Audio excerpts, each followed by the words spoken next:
नमस्कार। आप देख रहे हैं शब्द पत्रिका वेब न्यूज चैनल। इजराइल और हमास के बीच जंग में अल जजीरा के एक रिपोर्टर ने ग्राउंड रिपोर्ट की हकीकत आंखों देखी बयान की, जिससे इजराइल और हमास जंग में कुछ नई जानकारियां सामने आ रही है। देखिए ये रिपोर्ट। यह स्पष्ट है कि इजराइल फिलिस्तीनी लोगों के नरसंहार में संलग्न है। अल जजीरा की रिपोर्ट के अनुसार इजरायली राज्य ने अपने सैन्य नियमों को ढीला अब कर दिया है, अनिवार्य रूप से अपने सैनिकों को अपने जमीनी अभियानों के हिस्से के रूप में गाजा पट्टी के अंदर किसी से भी मुठभेड़ करने पर उसे मारने की हरी झंडी दे दी है। इजरायली राजनेता और सैनिक खुलेआम गाजा को धूल में मिलाने, फिलिस्तीनियों को खत्म करने और उस भूमि पर रहने वाले इजरायली निवासियों की कल्पना कर रहे हैं जिसे गाजा कहा जाता था। फिलिस्तीनियों को भोजन, पानी, आश्रय और चिकित्सा देखभाल सहित जीवन के लिए सभी बुनियादी आवश्यकताओं से जानबूझकर वंचित किया जा रहा है। हवा से बम अंधाधुंध फिलिस्तीनियों को मार रहे हैं और अपंग कर रहे हैं।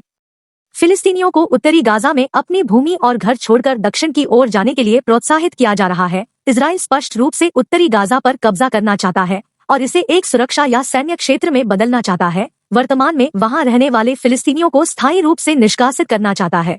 उत्तरी अमेरिका, पश्चिमी यूरोप और अन्य जगहों पर अधिकांश संस्थान या तो इस नरसंहार में सक्रिय रूप से भाग ले रहे हैं या पूरी तरह से चुप है और इस प्रकार सहभागी है।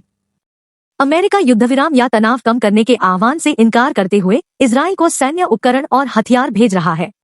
निगम और आर्थिक संस्थान इजरायली पीड़ितों के समर्थन के नाम पर इजराइल को वित्तीय सहायता प्रदान कर रहे हैं, साथ ही कथित तौर पर मिस्र को वित्तीय प्रोत्साहन की पेशकश कर रहे हैं। फिलिस्तीनी शरणार्थियों की मेजबानी करने के लिए उसे लुभाने का प्रयास कर रहे हैं, जिन्हें गाजा पट्टी में फिर से प्रवेश करने की अनुमति नहीं दी जाएगी। इजराइल को वर्षों की अमेरिकी और पश्चिमी सहायता और समर्थन ने इजराइल को नरसंहार करने के लिए बुनियादी ढांचागत क्षमता विकसित करने की अनुमति दी है। छुपाने के मामले में राजनीतिक, मीडिया, सामाजिक और सांस्कृतिक संस्थाएं नरसंहार के इस कृत्य को छिपाने और छुपाने के लिए पूरी तरह से जुट गई है। इसे दुनिया भर में हर जगह पीड़ित यहूदी लोगों की धार्मिक हिंसा के रूप में पेश किया जा रहा है। पश्चिम में फिलिस्तीन के लिए समर्थन व्यक्त करने वालों को नौकरी छूटने की धमकी दी जा रही है और वास्तव में वे अपनी नौकरियां खो रहे हैं। संभावित आपराधिक आरोप और प्रतिबंध और अन्य दंडात्मक उपाय और उत्पीड़न अभियान। मीडिया लगातार यह अपमानजनक संदेश भेज रहा है कि गाजा पट्टी में फिलिस्तीनी नागरिक जीवन के नुकसान के लिए हमास जिम्मेदार है और नरसंहार से अपना हाथ धोने का प्रयास कर रहा है। इजरायली ऑपरेशन को हमास को खत्म करने के मिशन के रूप में तैयार किया जा रहा है, जो वास्तव में इसके विपरीत है, फिलिस्तीनी लोगों का नरसंहार और उन्हें मानचित्र से मिटा देना। जो कुछ आवाजें इन आख्यानों पर सवाल उठा रही हैं, उन्हें हाशिए पर धकेल दिया गया है, चुप करा दिया गया है और मंच से हटा दिया गया है।